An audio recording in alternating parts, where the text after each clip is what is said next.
آواز بلند نعرہ سلوات۔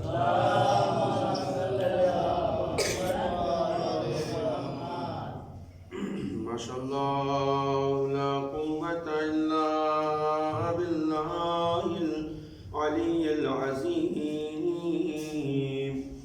اعوذ باللہ من الشیطان الرجیم، بسم اللہ الرحمن الرحیم۔ الحمد للہ رب العالمین،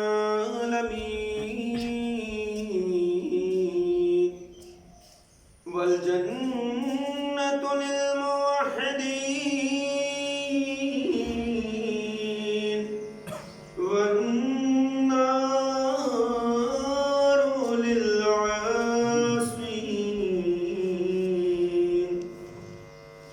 والصلاة والسلام على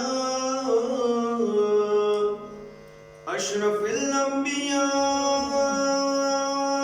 والمرسلين، وخاتم النبيين،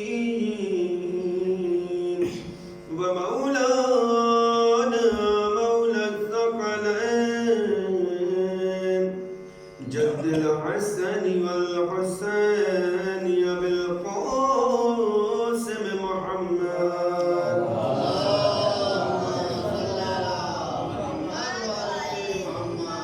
وآله الطيبين الطاهرين المعصومين المظلومين،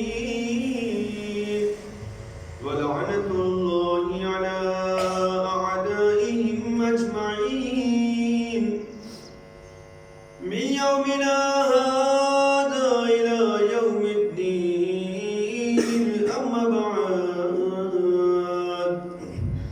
بسم الله الرحمن الرحيم۔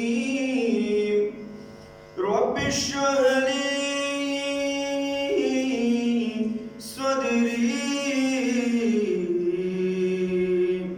ويسر لي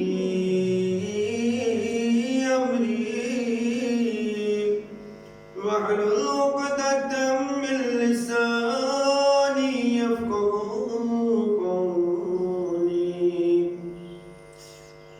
وقال الله تعالى الحكيم في القرآن الكريم، بسم الله الرحمن الرحيم، لقد كان لكم في رسول الله أسوة حسنة لمن كان يرجو الله واليوم الآخر وذكر الله كثيرا۔ صلى الله عليه وسلم۔ دانش موجود سامعین کرام، مسلسل آپ کے سامنے اس آیت مبارکہ کی تلاوت کا شرف حاصل کر رہا ہوں۔ وہ سورہ احزاب آیت نمبر 21، جس میں پروردگار عالم نے ارشاد فرمایا کہ بتحقیق یقیناً تمہارے لیے اللہ کے رسول میں بہترین نمونہ موجود ہے۔ ہر اس شخص کے لیے کہ جو اللہ اور روز قیامت کی امید رکھتا ہے، اس پر ایمان رکھتا ہے اور کثرت سے اللہ کا ذکر کرتا ہے۔ یہ آیت مبارکہ اسی کے ذیل میں آج ہماری یہ محرم کی گفتگو ہے، معراج اخلاق کے عنوان سے، کہ جس میں پیغمبر اسلام کو خداوند عالم نے ان لوگوں کے لیے نمونۂ عمل قرار دیا ہے، آئیڈیل قرار دیا ہے کہ لمن کانا یرجو اللہ، کہ جو اللہ پر ایمان رکھتے ہیں، والیوم الآخر اور قیامت پر بھی ایمان رکھتے ہیں، وذکر اللہ کثیرا اور اللہ کا کثرت سے ذکر کرتے ہیں۔ یہ 3 گروہ ہیں کہ جن کے بارے میں خداوند عالم نے کہا کہ ان کا آئیڈیل، ان کے لیے نمونۂ عمل پیغمبر اسلام کی زندگی ہے، اور یہ لوگ اپنی زندگی میں پیغمبر اسلام کو نمونۂ عمل قرار دے کر اخلاق کی بلندیوں کو حاصل کرتے ہیں، وہ اخلاق کہ جس کے لیے خود پیغمبر نے ارشاد فرمایا کہ انما بعثتکم لأتمم مکارم الاخلاق، کہ بے شک مجھ کو مبعوث برسالت نہیں کیا گیا مگر یہ کہ اخلاق کو پائے تکمیل تک پہنچاؤں۔ یقیناً اخلاق سے بڑی کوئی طاقت نہیں ہے، اور اس سے اہم کوئی چیز انسان کی زندگی میں نہیں ہے۔ میں نے مسلسل اسی آیت مبارکہ کے ذیل میں اور اسی عنوان سے کچھ مفروضات کو آیات و روایات و احادیث کی روشنی میں آپ کے سامنے پیش کرنے کی کوشش کرتا رہا کہ بات جو یہاں تک پہنچی کہ پیغمبر اسلام کی سیرت طیبہ میں اگر آپ نگاہ دوڑائیں تو 2 پہلو جہاں پیغمبر اسلام کی پوری زندگی شروع سے آخر تک ہر چیز نمونۂ عمل ہے، اخلاق کا مرکز ہے، وہی 2 صفات پیغمبر اسلام کی ایسی ہیں کہ جو جس کے بارے میں صرف اپنوں نے ہی نہیں بلکہ غیروں نے بھی اقرار کیا۔ یہ باتیں میرے گزر چکی ہیں، صرف آپ کے اذہان کو قریب لانے کے لیے۔ وہ 2 صفات کون سی ہیں؟ ایک صادق ہونا اور ایک امین ہونا۔ پورا مکہ ولو یہ کہ جو لوگ آپ کو رسول کے عنوان سے، نبی کے عنوان سے، پیغمبر کے عنوان سے نہیں مانتے تھے، مگر وہ بھی آپ کو صادق اور امین کہہ کر پکارتے تھے۔ یہ ایک بڑی بات ہے کہ میں یا آپ میں آپ کو نہ مانوں، آپ کا احترام اتنا زیادہ نہیں ہے، لیکن جب امانت رکھنے کی بات ہو، صداقت کی بات ہو، کہیں گواہی دینے کی بات ہو، تو میں آپ کو ساتھ میں لے کر جاؤں، اور جب کوئی سوال کرے کہ آپ تو ان پر بھروسہ بھی نہیں کرتے اور ساری چیزیں ہیں، اس کے باوجود بھی آپ ان کو ساتھ میں لے کر آ رہے ہیں، تو آپ کہیں گے نہیں۔ اس کی وجہ یہ ہے کہ میرے سامنے، میری نگاہوں میں، اس پورے معاشرے میں، سوسائٹی میں ان سے زیادہ سچ بولنے والا کوئی نہیں ہے۔ یہ اپنا اگر کوئی ہے تو اس کے حق میں بھی سچ بولتے ہیں، اگر غیر ہے تو اس کے مقابلے میں بھی سچ بولتے ہیں۔ یہاں پر پیغمبر اسلام کی زندگی میں اس لیے یہ بات ثابت ہوتی ہے کہ یہاں پیغمبر اسلام کی حیات طیبہ میں یہ نہیں ہے کہ اپنا اگر شخص ہے تو اس کے بارے میں سچ بولا جائے، اس کی صحیح گواہی دی جائے اور اس کی امانتوں میں امانت کو رکھا جائے، امانت داری کے ساتھ اس کی حفاظت کی جائے۔ توجہ چاہتا ہوں، بلکہ پیغمبر کی زندگی کا مقصد یہ ہے اگر غیر بھی ہے تو بھی اس کے لیے صحیح اگر گواہی دینے کا موقع آئے تو صحیح گواہی بھی دی جائے، سچ بھی بولا جائے، اس کی امانت کو بھی محفوظ رکھا جائے تاکہ اس میں خیانت نہ ہو سکے۔ صلوات پڑھیں محمد و آل محمد۔ امانت کی صفت کو میں نے بیان کیا، اور صداقت کی بات کل چل رہی تھی کہ صداقت اس طرح سے کہ جو قرآن مجید نے خود اس کی طرف اشارہ فرمایا کہ یا ایھا الذین آمنوا اتقوا اللہ وکونوا مع الصادقین، اے ایمان لانے والوں، اتقوا اللہ، اللہ کا تقوی اختیار کرو، پرہیزگار بن جاؤ، متقی بن جاؤ، اللہ کا خوف دل میں رکھو۔ جب ایمان لے آئے تو اب ایمان لانے کے بعد ضرورت اس بات کی ہے، ضروری یہ ہے کہ تم متقی بھی رہو، پرہیزگار بھی رہو، خدا کا خوف تمہارے دل میں ہونا چاہیے۔ اب جب تم مومن ہو تو تمہارے دل میں دوسروں کا ڈر نہیں بلکہ خدا کا ڈر ہونا چاہیے۔ اب عبادت خدا کے لیے ہونا چاہیے، دوسروں کے لیے نہیں ہونا چاہیے۔ کوئی عمل ہے تو وہ خدا کے لیے ہونا چاہیے، دوسروں کے دکھانے کے لیے نہیں ہونا چاہیے۔ اور اگر تم نے خدا کے لیے اپنے عمل کو انجام دیا تو یاد رکھو صحیح معنوں میں تم ہی مومن ہونے کے بھی مستحق ہو، مستحق ہو۔ صلوات پڑھیں محمد و آل محمد۔ وَكُونُوا مَعَ الصَّادِقِينَ، سب سے بڑا جملہ، اور صادقین کے ساتھ ہو جاؤ۔ دیکھو کاذبوں کا ولا، اب اس کا مفہوم کیا ہوگا؟ سچوں کے ساتھ ہو جاؤ، مطلب کیا ہوگا؟ اگر مطلب سمپل سے نکالنا چاہیں تو ولا تکونوا مع الکاذبین، دیکھو کاذبوں کے ساتھ میں مت رہو، ان کا ساتھ نہ دو، جھوٹوں کے ساتھ نہیں، بلکہ خداوند عالم نے ایمان کی نشانی یہ بتایا ہے کہ اگر ایمان دل میں انسان کے پایا جاتا ہے، مومن ہے، تو وہ ہمیشہ ہر حال میں سچوں کا ساتھ دے گا، جھوٹوں کا ساتھ نہیں دے سکتا ہے۔ صلوات پڑھے محمد وآلہ محمد۔ میں نے کل جیسا کہ مجلس میں عرض کیا تھا کہ جھوٹ کے بہت سے اثرات ہوتے ہیں۔ سب سے پہلا اثر یہ ہوتا ہے کہ پیغمبر نے فرمایا کہ جھوٹ بولنے والے کا چہرہ سیاہ ہو جاتا ہے، تسود الوجوہ، اس کا چہرہ سیاہ ہو جاتا ہے۔ پیغمبر نے دوسری حدیث میں ارشاد فرمایا کہ جھوٹ بولنے کی تو بول دیا، لیکن اس کا روح پر اثر کیا ہوتا ہے، زندگی پر اثر کیا ہوتا ہے؟ انسان کی روح پر اثر اور دل پر اثر یہ ہوتا ہے کہ اس کے دل سے ایمان خارج ہو جاتا ہے، جھوٹ کا اثر اس کے دل سے ایمان خارج ہو جاتا ہے، ختم ہو جاتا ہے، اور ظاہری یہ اثر ہوتا ہے کہ اس کے رزق سے برکتیں اٹھ جاتی ہیں۔ صلوات پڑھیں محمد وآلہ محمد۔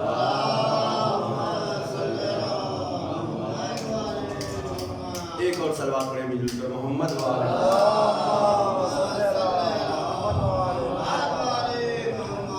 سب سے بڑا زندگی میں یہ اثر ہوتا ہے کہ اس کی زندگی سے جو برکتیں ہوتی ہیں، اس کے رزق سے جو برکتیں ہوتی ہیں، وہ برکتیں ختم ہو جایا کرتی ہیں۔ جھوٹ کا اثر ہے۔ ایک حدیث میں پیغمبر نے فرمایا کہ خداوند عالم نے تمام برائیوں کو ایک کمرے میں رکھا ہے، ساری برائیوں کو ایک کمرے میں بند کر رکھا ہے۔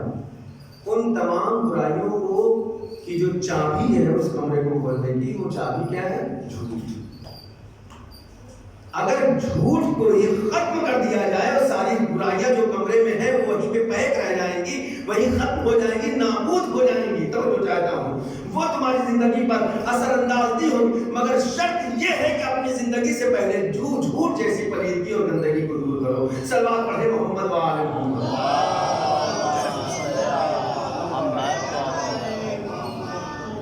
اتنا اثر، اتنا زیادہ اس کا اثر۔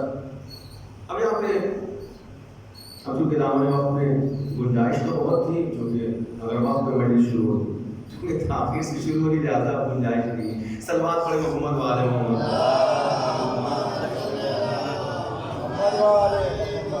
جھوٹ انسان کے دل کو سیاہ کرتا ہے، چہرے کو سیاہ کر دیتا ہے۔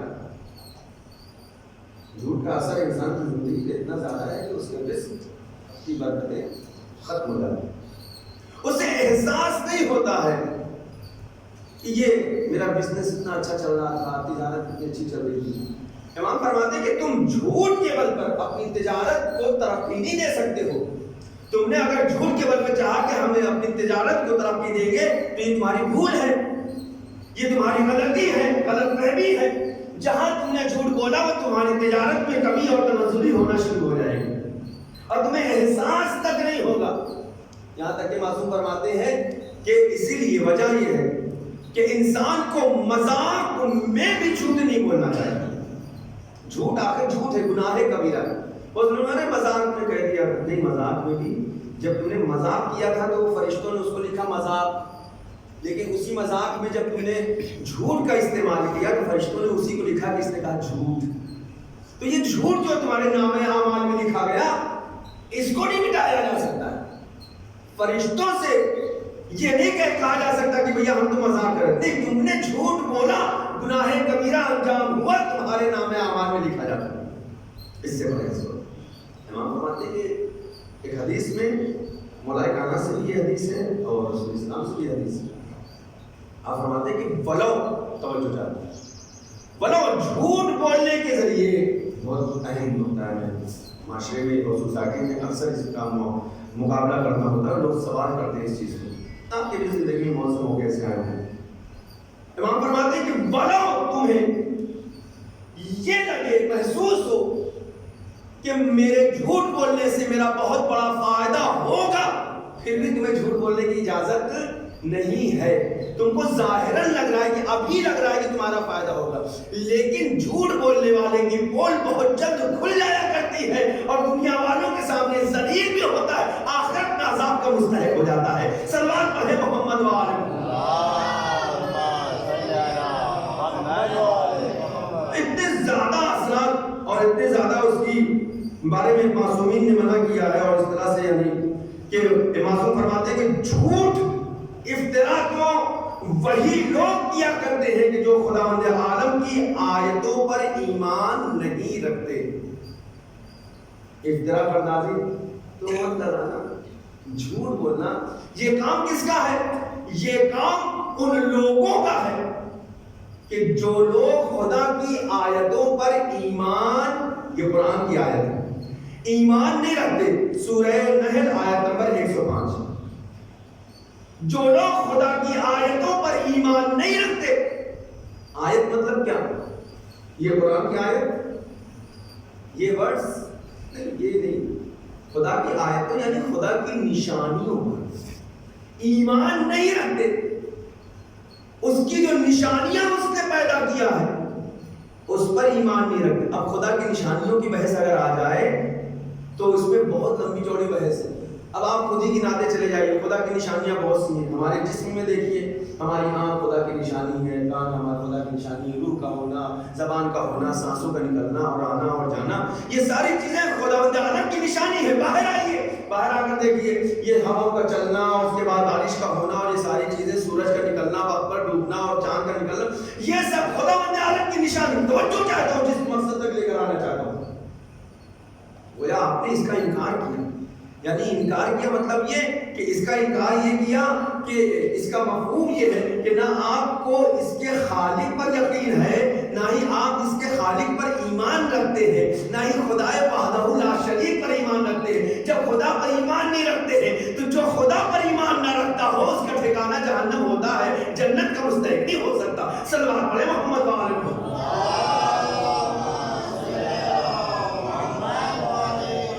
خدا کی سب سے بڑی نعمت کیا؟ توجہ چاہتا ہوں جس نقطے تک لے کر آنا تھا وہاں پر میں آپ کو لے کر آ گیا. اس کے بعد آپ کی زحمت کو کہاں دوں. خداوند عالم کی آیتوں کا انکار کرنے والا، اللہ اکبر، جھوٹ اور افترا کون کرتا ہے؟ جو خدا کی آیتوں کا انکار کرتا ہے، خدا کی نشانیوں کا انکار کرتا ہے.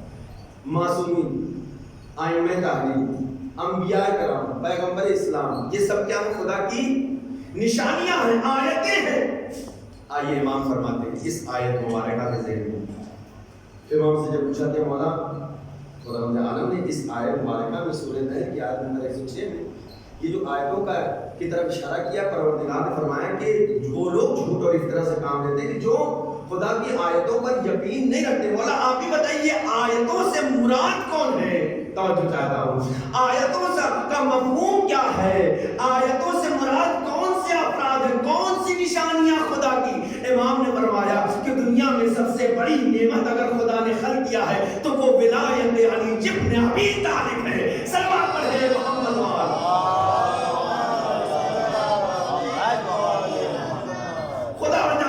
سب سے بڑی نشانی اگر کوئی ہے تو ہم اہل بیت اطہار کی ولایت ہے. مطلب کیا ہوا؟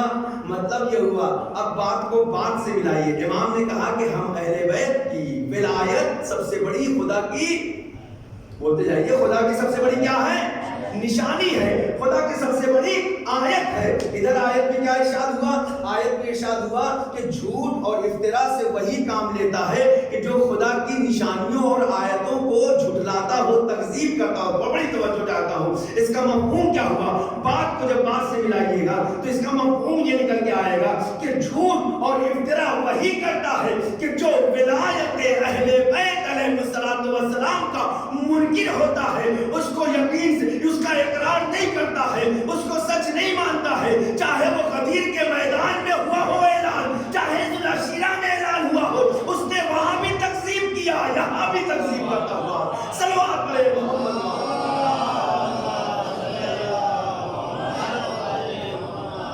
انہوں نے وہاں بھی انکار کیا اور یہاں بھی انکار کیا. ذوالعشیرہ میں بھی نہیں قبول کیا، اس کے بعد غدیر میں بھی قبول نہیں کیا. یہ جھوٹ، اس سے بڑا جھوٹ کیا ہو سکتا ہے؟ اور انسان اپنی جھوٹ زندگی میں اگر جھوٹ کو شامل کر رہا ہے تو اس کی زندگی کی جو برکتیں ہیں، رونقیں ہوتی ہیں، اس کو خدا تعالیٰ ختم کر دیتا ہے. اور اس کا اثر کیا ہوتا ہے؟ خدا کی نشانیوں کو اگر کوئی جھٹلائے عالم اسی دنیا میں اسے عذاب میں ملوث کر. اب ایک مثال دیتے چلو تاکہ آپ بھی محسوس ہو جائیں. بات آئی ولایت اہل بیت. مولا کائنات اہل بیت کی ولایت کو انکار کرنا، جھٹلانا. سب سے پہلی مثال خود غدیر کے دن. غدیر کے دن بہت سے لوگوں نے اقرار کیا، ایک شخص اس نے انکار کیا، خداوند عالم نے فوراً اس کے اوپر وہی عذاب نازل کیے. ساری تاریخ موجود. اس کے بعد جو سوالات حاجیوں کا مجمع تھا، اپنے اپنے گھروں تک پہنچنے کے بعد جب رسول کی وفات ہو گئی، کچھ زمانہ گزرنے کے بعد لوگوں نے جب خلافت کا یہ سلسلہ شروع ہوا تو خود فاطمہ زہرا سلام اللہ علیہ ایک ایک گھر پہ جاتی تھی. صحابہ کرام کے جو لوگ نبی کے ساتھ حج کرتے تھے. کیا تم غدیر میں نہیں تھے؟ کیا تم نے علی کی ولایت کو نہیں سنا، اقرار نہیں کیا؟ کیا تم نے منقول تو مولا نہیں سنا؟ کچھ لوگوں نے اقرار کیا لیکن زیادہ تر لوگوں نے انکار نہیں سنا. رسول نے کیا کہا ہم کو نہیں پتا. اب الغدیر اٹھا کر دیکھیے اور باقی جو کتابیں ہیں اس کو اٹھا کر دیکھیے ان کا نتیجہ کیا ہوا کہ جنہوں نے ولایت علی کو اپنے کانوں سے سننے کے بعد، آنکھوں سے دیکھنے کے بعد غدیر کے میدان میں جناب فاطمہ زہرا نے جب پوچھا تو اس میں انکار کر دیا. اور خاص طور سے جب دربار میں جناب فاطمہ زہرا نہیں ہے وہاں پر بھی آپ نے اقرار دیا. کیا تم لوگوں نے غدیر میں علی کی ولایت کو اقرار نہیں کیا؟ دربار میں بیٹھے ہوئے کچھ لوگوں نے انکار کیا. ہمیں نہیں پتا، ہم کو نہیں جانتے کیا ہوا تھا، بڑی بھیڑ تھی، دھوپ تھی، یہ تھا وہ تھا، سارے بہانے بنا دیے. جناب فاطمہ زہرا سلام اللہ علیہ اپنی بات پر ثابت قدم تو خدا اس کا اجر. لیکن اگر تم نے جھوٹ سے کام لیا ہے، افترا سے کام لیا ہے، خدا تمہیں اسی دنیا میں عذاب میں ملوث کرے. اب ان میں سے ایک پوری فہرست ہے انشاءاللہ کسی بھی موقع ملے گا بیان کروں. جن لوگوں نے ولایت کا انکار کیا تھا ان کا حشر کیا ہوا؟ حشر یہ ہوا کہ لوگ اپنے چہروں کو چھپائے پھرتے تھے. تسود الوجوہ. خداوند عالم چہروں کو کیا کرتا ہے؟ جھوٹ کا نتیجہ کیا؟ سیاہ کر دیتا ہے، کالا کر دیتا ہے. ان کے چہرے سیاہ ہو چکے تھے. نہ مدینے میں وہ اپنا چہرہ کہیں دکھا سکتے تھے، نہ ہی کہیں باہر جا سکتے تھے. کسی کو برس کی بیماری ہو گئی، کسی کو کوئی بیماری میں کوئی ملوث ہو گیا، ہر شخص اپنے چہرے کو، اپنے وجود کو چھپائے پھرتا تھا. جب پھر لوگوں نے سوال کیا تم تو ابھی تک ٹھیک تھے، تم کو کوئی بیماری نہیں تھی، یہ برس جیسی منحوس بیماری سے کیسے تم سر ہو گئے، تم کو ہو گئی، یہ بیماری سے کیسے لاحق ہو گئی تم کو، یہ تمام چیزوں میں تم کیسے ملوث ہو گئے؟ تو انہوں نے آواز دی کہ ہم نے ولایت علی کا غدیر میں انکار کیا تھا، لہذا خداوند عالم نے اسی دنیا میں ہمیں عذاب میں مبتلا کر دیا ہے. صلوات پڑھیں محمد وآلہ.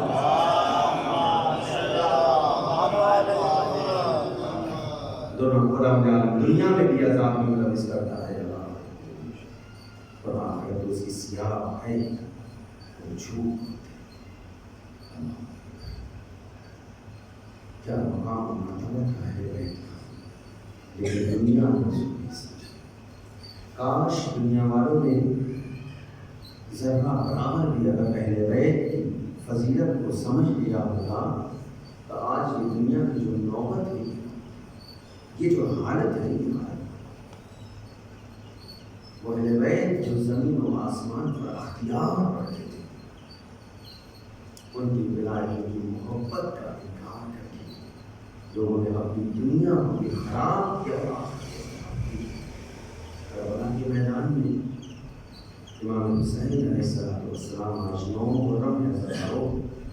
آج 9 محرم گزر گئی، 9 محرم آ گئی، 8 محرم گزر گئی. ذرا تصور کریں اپنے وجود کو کربلا کے میدان میں اور ذرا سوچیں، احساس کریں کہ آپ حسین کے لشکر میں. کبھی تصور کیا اس طرح سے؟ آج 9 محرم میں آج اس تصور کو کر کے دیکھیے، اپنے وجود کو کربلا کی تپتی ہوئی ریت پر وہاں پر موجود کر کے کہ آپ وہاں موجود ہیں، اور اس کے بعد 3 دن کی پیاس اور تشریح کو احساس کریں گے۔ جانتے یہ 9 محرم کیا ہے؟ یہ 9 محرم وہی ہے کہ قیصر اسحاق کی طرف سے آرڈر تھا پوری فوج کو کہ 9 محرم کو حسین پر حملہ کیا ہے۔ 9 محرم آج ہی جنگ ہونا تھا، آج ہی کی تاریخ، ساری تیاریاں تھیں جنگ کرنے۔ مولا عباس تو حسین نے بلایا، عباس جاؤ ذرا اس سے کہو کہ حسین ابھی عبادت خدا کرنا چاہتا ہے، اس میں مخل نہ ہو، خلل نہ ڈالے۔ جناب عباس آپ روایتوں میں ملتا ہے کہ ایک مرتبہ کئی مرتبہ دشمنوں کے سامنے گئے اور کسی نے جرأت نہیں تھی کہ عباس کی کسی بات کا انکار کر دے۔ جب شام تک ایک موقع آیا تو جناب عباس کو یہ خبر ملی کہ آج رات میں شبخون ہونے والا ہے، دشمنوں کی طرف سے شبخون ہوگا۔ شبخون کا مطلب بچے سو رہے ہیں، خیموں میں فوج آرام کر رہی ہے، عبادت میں مشغول ہے، اگر شبخون ہو جائے تو کوئی اس حملے سے بچ نہیں سکتا ہے، سب کو نقصان پہنچے۔ مولا عباس کو کسی خبر نہیں اس چیز کی۔ مولا عباس نے دربار کو حمایت کیا، امام حسین سے کہا کہ آقا ذرا مجھے اجازت دے تو میں دشمنوں سے ذرا میں گفتگو تو کر لیا ہوں کہ آخر کس دل کے انسان ہے، کیسا جگر ان کے دل میں ہے، ان کے سینے میں پایا جاتا ہے، کیسا جگر ہے۔ آخر میں دیکھو تو کیا یہ آپ کو نہیں پہچانتے، کیا یہ رسول کو نہیں پہچانتے، اتنا جنگ کرنے کے لیے اتارنے کیوں ہوئے؟ کیا ان میں جرأت ہے وہ جو عباس کا مقابلہ کر سکے؟ کیا جرأت ہے جو علی اکبر کا مقابلہ کر سکے؟ امام حسین کہا جاؤ عباس ذرا تم دیکھ لو، جاؤ عباس تم ذرا سمجھ گیا۔ مولا عباس فوج اشکر کی طرف آتے ہیں، شند سے مولانا بھی شند تو میری خاندان کا ہے، کیا تو نے بھی مجھے نہیں پہچانا؟ تو نہیں پہچانتا مجھے؟ شند کہتا عباس میں آپ کو اچھی طرح سے جانتا ہوں، تو نے مجھے پہچانا، میرے حسین آقا کو نہیں پہچانا؟ حسین کو بھی جانتا ہوں، بچپن کا دوست ہے میرا حسین۔ اچھا یہ بتا پھر قتل کیوں کرنے آیا ہے؟ یہ جھوٹ، اس کا اثر کیا ہوتا ہے انسان کے ایمان پر؟ عباس قیصر سعد نے، ابن زیاد نے ہمیں بہت زیادہ انعام و اکرام سے نوازنے کی تلقین کی ہے، وعدہ کیا ہے۔ یہ جو ظاہری فائدہ ہے وہ ہمیں آج مل رہا ہے۔ کیا تم جنت کے منکر ہو؟ کیا جہنم کے منکر ہو؟ نہیں، عباس جنت کو بھی مانتے ہیں، جہنم کو بھی مانتے ہیں، لیکن عباس یہ سب باتیں تو بعد کی ہیں۔ جنت ہمیں بعد میں ملے گی، جہنم ہمیں بعد میں ملے گی، آج تو یہ ظاہری دولت مل رہی ہے۔ وائے ہو تم کسے قتل کرنے کے لیے آئے ہو؟ دیکھو اگر تم نے ایک حملہ بھی، ایک تیر بھی خیام حسینی کی طرف شب میں روانہ کیا تو عباس سے برا کوئی نہیں ہوگا۔ عباس کے حملے کا مقابلہ نہیں کر سکتے ہو۔ تمہیں نہیں پتا ننا علی اصغر بھی جھولے میں ہے، تمہیں نہیں پتا سکینہ بھی ہے۔ اگر تمہیں جرأت ہو تو اکیلے عباس کا مقابلہ کر کے بتا دینا، عباس تمہیں بتائے گا کہ جنگ کیا ہوتی ہے، تلوار کیا ہوتی ہے۔ اللہ جو فوجوں نے یہ طے کیا تھا کہ آج شبخون کریں گے، پوری فوج ڈر جاتی ہے۔ ادھر مولا عباس کے خیمے میں عبادت شروع ہوئی، شام میں، ہاں زیادہ روز شام میں، شب عاشور آ گئی، شب عاشور ہر طرف سے آوازیں بلند ہو گئی۔ لیکن ہاں میں نے یہ دیکھا روایتوں میں کہ ایک ماں ہے جو بار بار اپنے ششمائے علی اصغر کو اٹھاتی ہے، چھاتی سے لگاتی ہے، کبھی خیمے کے در پہ آتی ہے، کبھی خیمے میں جاتی ہے، کبھی آواز دیتی ہے حسین آقا میرا بچہ علی اصغر بڑا پیاسا ہے، نہیں تصور کیا آزادہ رہو، ماں کا دودھ خشک ہو چکا ہے، علی اصغر جہاں بلب ہو رہے لیکن ہاں کوئی پانی کا ایک قطرہ نہیں ہے کہ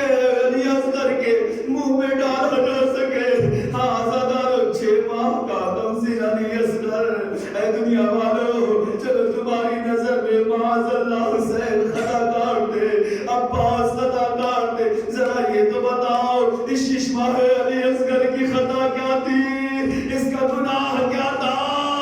ارے ابھی اسے چلنا بھی نہیں آتا، اس کو تو تلوار بھی نہیں اٹھا سکتا، لیکن عزادارو جب روز عاشور آ گئی، جزاکم ربکم خیر الجزا، یہی وجہ ہے کہ جو جنگ کے میدان میں جاتا ہے کس شان سے امام کے ہاتھوں پر، اے عزادارو ہر شہید نے اپنی حجت کو دشمنوں پر تمام کیا ہے، جانتے ہیں کسی نے اپنے واز کے ذریعے، کسی نے اپنی شمشیر کے ذریعے، کسی نے اپنے رجز کے ذریعے سے حجت کو تمام کیا۔ تم نے نہیں پہچانا، پہچان لو میں حر ہوں، تم نے نہیں پہچانا، پہچان لو میں عباس ہوں، علی اکبر کو نہیں پہچانا میں شبیہ رسول ہوں، لیکن ہاں عزادارو ایک مرتبہ جب فوج اشکیا نے پانی نہ دیا، حسین نے ایک عجیب جملہ کہا، میرے لال اصغر تم بھی تو حجت خدا کے بیٹے ہو، اے میرے لال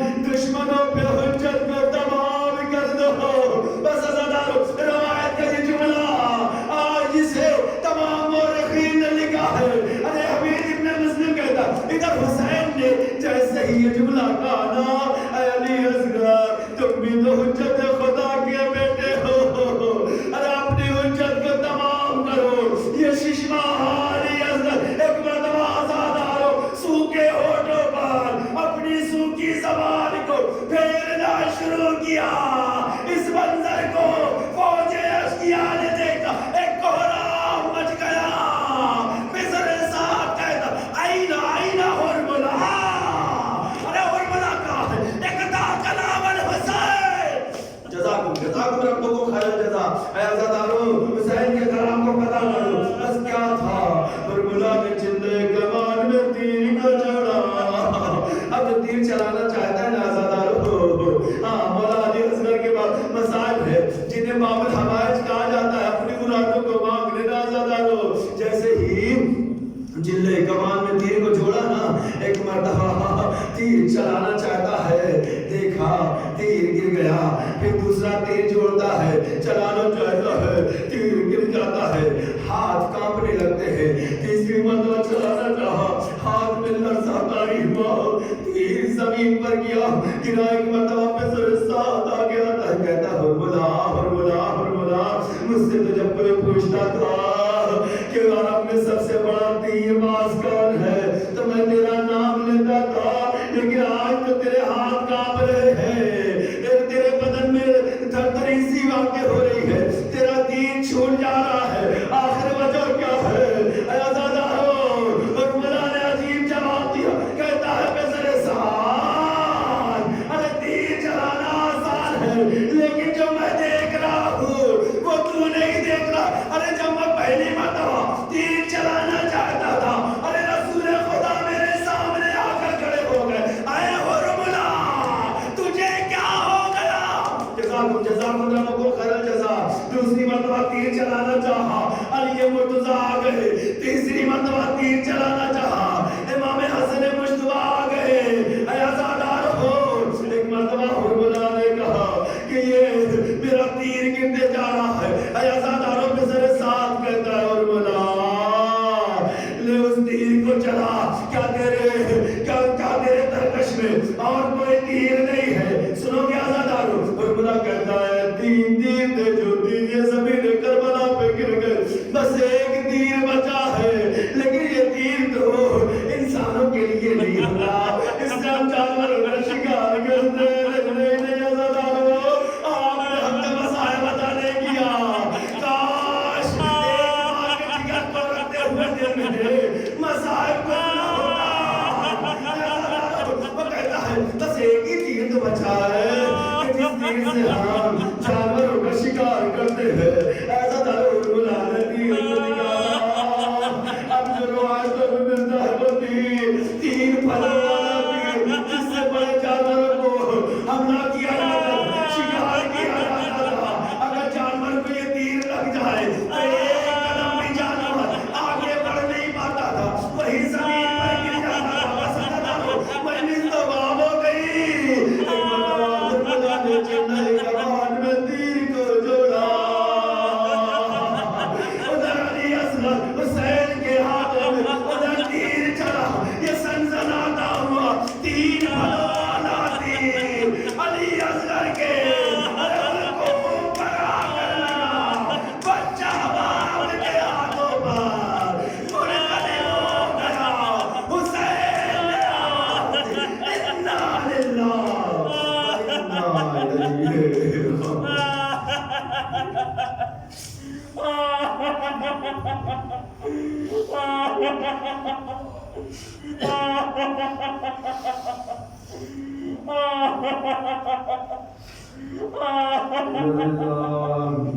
وإنا إليه راجعون بضم قضائه وتسليما الأمر يا الله يا الله يا الله يا حميد يا محمود بحق محمد يا أعلى بحق علي يا فاتر بحق فاطمة يا محسن بحق الحسن يا قديم الإحسان بحق الحسين العطشان وبحق الأئمة التسعة الطاهرين من ذرية الحسين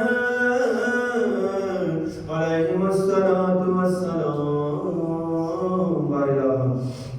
بحق جامع معصومین علیہ الصلوۃ والسلام ہماری اس نیک عبادت کو قبول فرما اے میرے اللہ ہماری اس مجالس اذان کو ان فرش اذان کو ذکر حسین کو نو ماتم کی اوزاری کو امام وقت کی خدمت میں بہترین ہدیہ پرسا قرار فرما اے میرے خدا ہمیں جو مریض ہیں انہیں شفاء کامل و عاجل عنایت فرما اے میرے اللہ دنیا عالم انسانیت کو اس موجودہ وبا بلا بیماری مرض سے نجات عنایت فرما اے میرے خدا جو لوگ بھی اس کا شکار ہیں خدا اہل بیت کے صدقے میں عزائے حسین کے صدقے میں جلد از جلد انہیں شفاء کامل و عاجل عنایت فرما اے میرے خدا تجھے واسطہ اہل بیت اطہار علیہ الصلوۃ والسلام دنیا میں امن و امان قائم فرما خدایا خدایا خدایا خدایا تو نے وعدہ کر رکھا ہے تو نے اس وعدے کو وفا کرتے ہوئے فرزند زہرا یوسف زہرا